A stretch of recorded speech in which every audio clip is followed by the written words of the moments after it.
เอามาเปลี่ยนจังหวะโจ๊ะโจ๊ะกันเด้อเอายกแอวได้เลยยกแอวเด้อเอาเฮียโตยกแอวอ่อน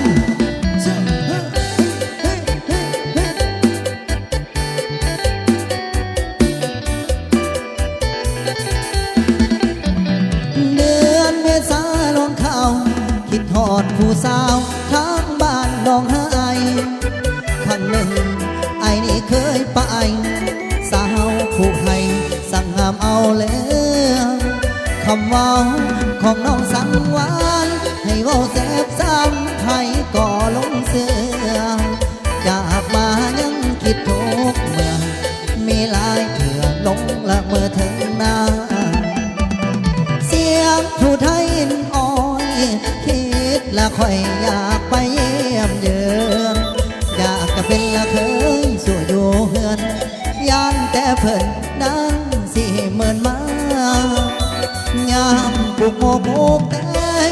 เดินยามแลกความผู้สาวแอวบางอย่าสลืมเด้อคำอายสั่งให้เจอให้จำเด้อคำมันสัญญาฟังไอเด้อน้องนางเดือนหกมาฝนฟ้าหลัง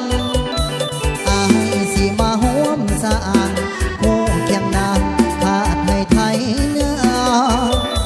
ว้าวด้วยความจริงเจอสาวโลกไทยให้เจอคำอ้ายวางแม่นผู้เดินสิมาให้น้องลาให้บอกเขาว่าสิคอยอ้ายผู้เดียวบุญสงกรานต์ปีนี้ถ้าโศกดีอ้ายสิไปลิ้นโหหากสายแดนเกี้ยวโนคงได้ห่มผ้าลายพื้นเดียวแม่นมีละสู้อื่นหมื่นแสนหมายเป็นแฟนน้องก็อย่าสู้เลี้ยวสาบานว่าสายนี้เกี่ยวบ่ได้มาเบี้ยวสาวบ้านน้องให้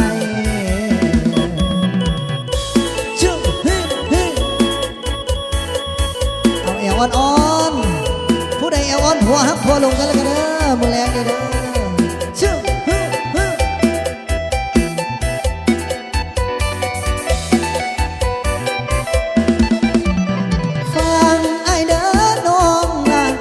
หกมาฝนฟ้าลีลังอายสิมาห่วมสะอาดผู้เพียงนางขาดให้ไทยเนื้อว้าวด้วยความจริงเจอสาวโลกให้เจอคำอ้ายวางแม่นผู้เดินสิมาให้น้องลาให้บอกเขาว่าสิคอยอ้ายผู้เดียวบุญสงกรานต์ปีนี้ถ้าโศกดีอาจสิไปเล่นโฮมหากสายแดนเกี้ยวโนคงได้ห่มผ้าลายพื้นเดียวแม่นมีละโซ่อื่นหมื่นแส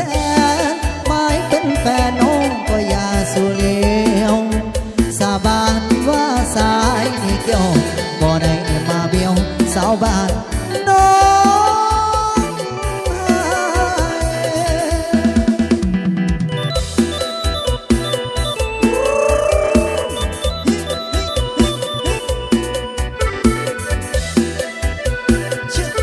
ไปสะออนเอวเลยพวกงามมันเด้